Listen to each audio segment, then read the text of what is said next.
Hello guys, welcome back to our YouTube channel education for all. तो ये chapter जो है गाइस, ये है हमारा दूध का दाम। जो पहले वाला था वो था पंच परमेश्वर। तो सॉरी, लास्ट टाइम पिछली वीडियो में थोड़ी सी गड़बड़ हो गई थी। तो वो पंच परमेश्वर चैप्टर है। तो आप कमेंट मत करना, गंदा सा नेगेटिव कमेंट मत करना। तो मैंने आपको इसके लिए सॉरी बोल दिया।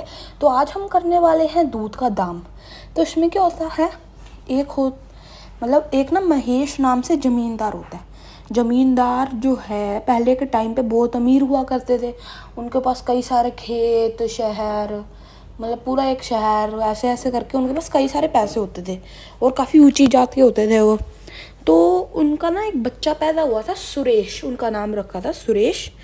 तो उसके बाद क्या हुआ, मतलब पुराने टाइम पे ना कुछ जब माँ पैदा करती थी उनके, मतलब माँ का दूध चाहिए होता है ना बच्चे को। तो कभी कभार माँ का दूध निकलता ही नहीं था, मतलब होता ही नहीं था। तो दूध पिलाने के लिए भी किसी और को रखना पड़ता था।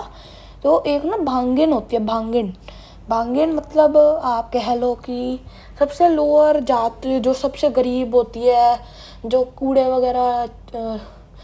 वगैरह जो मतलब उठाती हैं, वो वाली होती हैं। वो जो औरतें या फिर आंटियाँ जो कूड़े उठाती हैं, उनको बोलते हैं हम भांगिन। भांगिन उनकी एक जात होती है। तो काफ़ी लो जात के थे वो। तो मतलब उनका हस्बैंड भी आता था और वाइफ भी जाती थी। और वाइफ क्या कहती थी कि हम उनका भी एक बच्चा था 3 महीने का। तो मैं अपने बच्चे को क्या करती हूँ, अपने बच्चे को ऐसे ही छोड़ देती हूँ, ये तो सोता रहेगा, वैसे भी उनके बच्चे को जाके देखती हूँ, मोटा पैसा मिलेगा। तो ये सोच थोड़ी गलत है। अपने बच्चे पे भी ध्यान दो और दूसरे या तो किसी और को बोल दो, वो देख लेगा आपका बच्चा। पर हमको कभी भी ऐसा नहीं करना चाहिए, अपने बच्चे को अकेला नहीं छोड़ना चाहिए। तो उसको क्या करती थी, मतलब फिर वो जाके दूध पिलाती थी, पोटियाँ साफ़ करती थी, फिर उसके बाद कई सारी और चीज़ें होती थी, मतलब जैसे उसके कपड़े चेंज करना, उसको नहलाना। तो कई सारी वो चीज़ें करती थी। तो फिर जैसे एक मम्मी करती है बच्चे की, तो उनको फिर अच्छा पैसा मिल जाता था पर दिन के हिसाब से। तो मतलब काफ़ी उनके लिए तो अच्छी बात है। और वो अपने बच्चे को बस एक टाइम दूध पिलाती थी, बल्कि जो दूसरा बच्चा था सुरेश, उसको हर टाइम दूध पिलाती थी, मतलब सुबह से लेकर रात तक। और उसको बस दिन में जब टाइम मिलता है तब वो अपने बच्चे को दूध पिला के आ जाती थी वापस। तो फिर ऐसे ही टाइम बीतता गया, 2 साल तो ऐसे ही हो गए। तो फिर मतलब जब वो चलने लायक हो गया, और फिर ना सुरेश चलने लायक हो गया था, तो जो भांगिन का बच्चा था ना, वो तो काफ़ी दुबला पतला रह गया, क्योंकि उसको ज़्यादा दूध नहीं देते थे वो।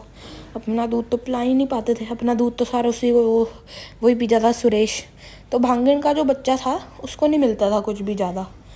तो फिर उसके बाद क्या हुआ कि मतलब उसके बाद ना प्लेग एक बीमारी है, आपको पता भी होगा, प्लेग फैली थी। जब चूहे मर जाते हैं तो तब प्लेग फैलता है।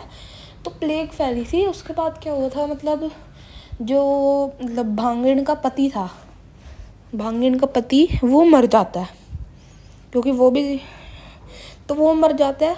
तो मतलब जो भांगिन और उसका बच्चा ही रह जाते हैं साथ में। और जो फिर उसके बाद क्या होता है, भांगिन भी मर जाती है थोड़े सालों बाद, और उसका बच्चा जो है तब 8 साल का बच जाता है। भांगिन का बच्चा वो 8 साल का हो जाता है, और वो भी 8 साल का ही हो जाता है अपना सुरेश, अमीर जात वाला। तो वो क्या करते हैं, जब भी फिर सुरेश को क्या करा, उनको पालना पड़ा, क्या कहते हैं, क्योंकि किसको मतलब वो जो है ना सुरेश, मतलब वो भांगिन का बच्चा, वो सुरेश उनों के घर पे चला जाता था, सुरेश के घर पे चला जाता था। वहीं पर ही एक सुरेश के पुराने कपड़े मिल जाते थे उसको थोड़े बहुत, और नीचे एक फटी सी चटाई बिछा देते थे जिस पे वो बैठता था। और उसने एक कुत्ता पाला हुआ था, जो स्ट्रीट डॉग्स होते ना, उसी में एक कुत्ता पाला हुआ था उसने। तो फिर उसके बाद क्या हुआ, मतलब वो कुत्ते से ऐसे ही खेलता अपने कुत्ते के साथ, भांगिन का बच्चा ही। तो उसके बाद क्या हुआ, सुरेश और बाकी सारे बच्चे ना एक दिन खेल रहे थे। तो उसको ज़्यादा कोई तो बुलाता था ही नहीं, क्योंकि नीचे जात का था।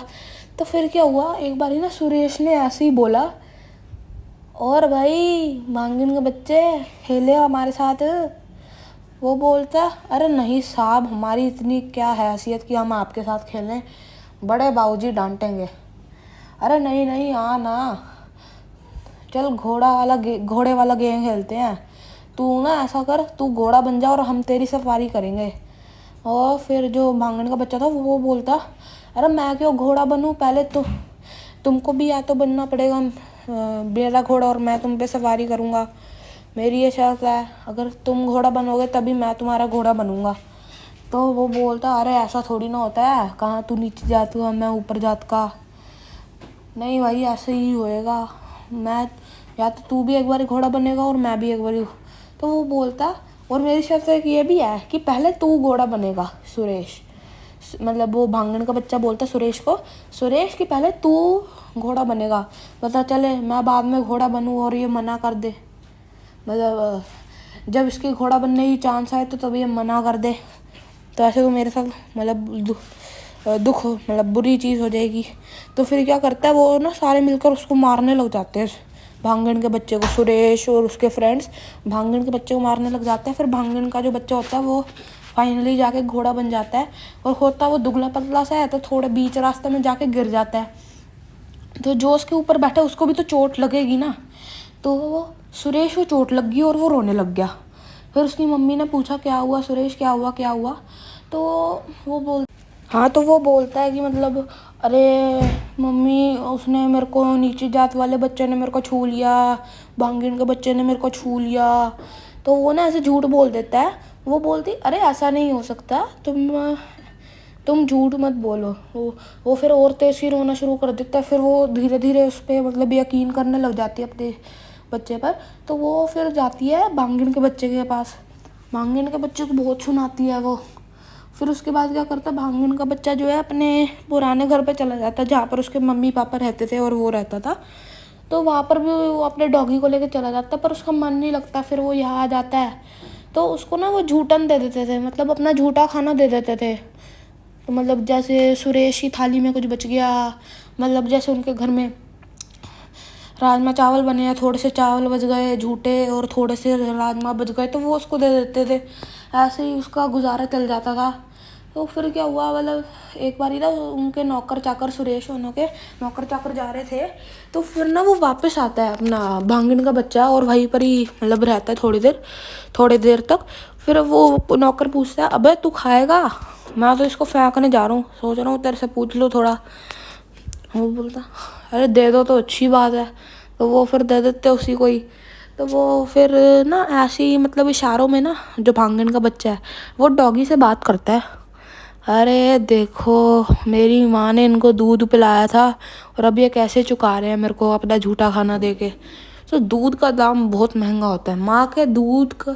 हाँ, तो माँ का दूध जो है प्राइसलेस होता है, तभी हम कहते हैं कि हमको कभी भी अपनी माँ को परेशान नहीं करना चाहिए, और उनसे हमेशा अच्छे से बातें करनी चाहिए, और उनको कभी भी उनकी आंखों में आंसू नहीं आने देना चाहिए, क्योंकि उन्होंने हमको बड़ी मुश्किल से पाला है।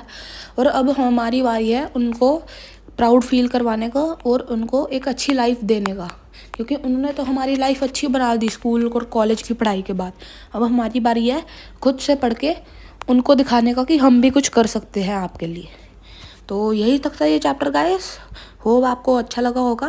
Thanks for watching, bye bye and Tata.